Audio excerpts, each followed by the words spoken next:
Stare into awareness, and the awareness stares back at you.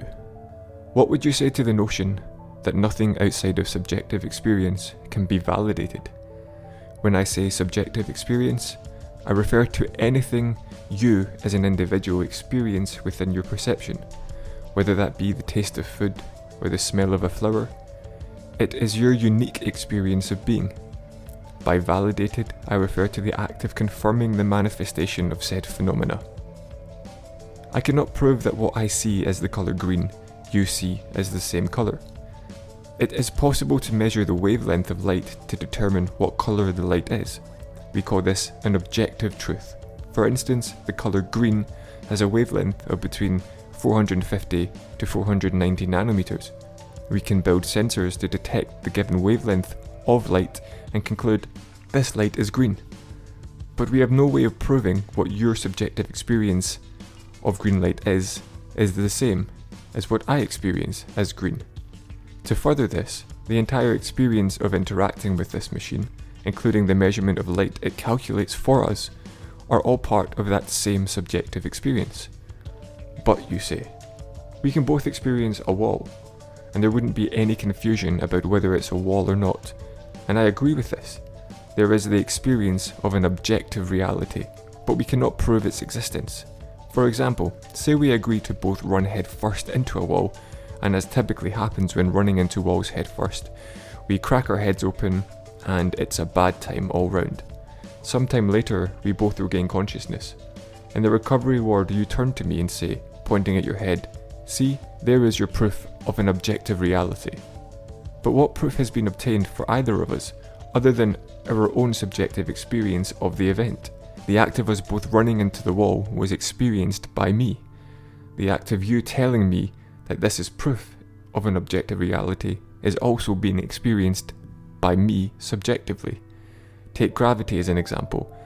We would agree walking off the edge of a cliff would be a bad idea if we wanted to avoid injury. If I watched you step off the edge of a cliff, I would see you falling. If I were to step off the cliff, I would experience myself falling. However, I can never experience what it is to be you falling off that cliff. Experience is subjective by nature, and thus it is impossible to make any objective claim.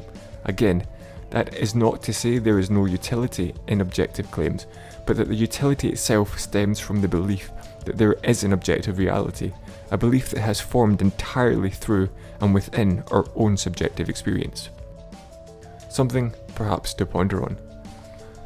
I wanted to offer some additional thoughts on the consciousness loop I have spoken about in previous videos, how I came about the idea, and give a little clarification to what I've already said. I had a realization in regards to complexity a few years back, after a period of focusing on meditation and enquiry of the mind. There is a line in the Matrix that stuck with me.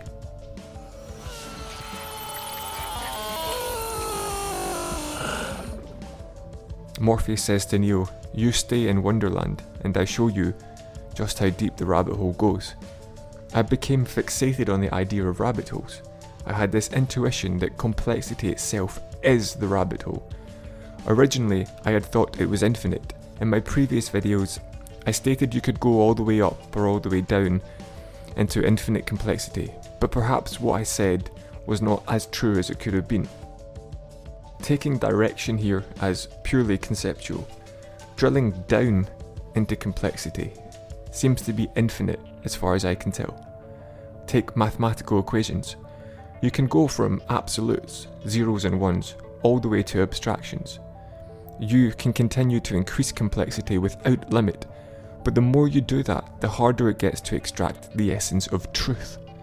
By the time you get to quantum physics, where previously you had absolutes, what you now have are potentials and probability. You see, it gets progressively harder to see through the layers of complexity to the truth that sits at the centre of it all. In music, you can build complexity from the basic building blocks of notes, which are in essence vibrational frequencies, which themselves theoretically scale infinitely, but all of which require a vibration of energy or truth to exist.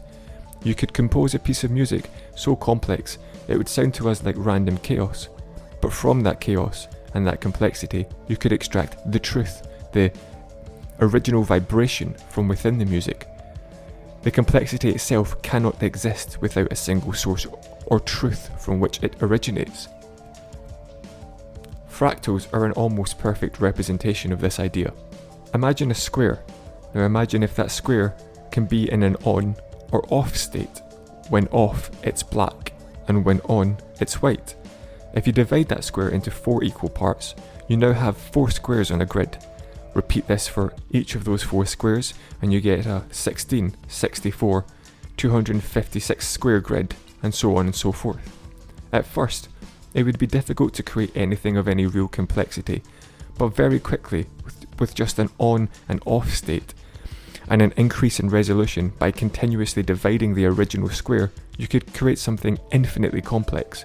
However, this complexity is still reliant on there being the original square to begin with, a truth, so to speak, with which the rest of the complexity emerges from. I've spent a great deal of time trying to understand what this is. What is this truth? Why is it there? What am I?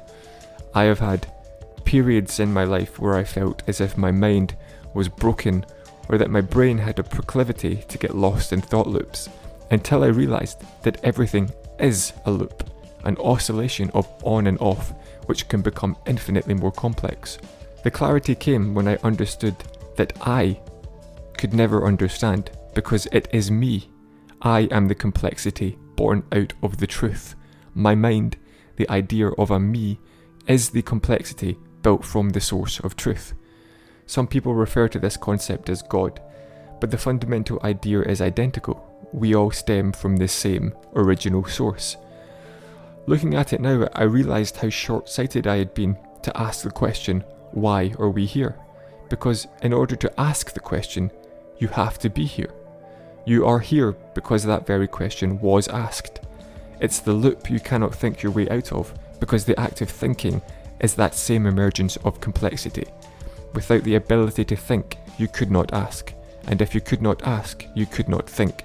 The question is the answer. It is the paradox that lies at the very base of reality. Reality, God, consciousness, call it what you will. It creates complexity for itself, for without complexity, it is everything, undifferentiated. It is the totality of the original square, and when you are everything, you are also nothing. The potential of infinite possibilities is identical to nothingness. That we are able to feel, that we are self-aware, aware of ourselves and aware of the awareness. We are reality made flesh, the universe expressed in a human form.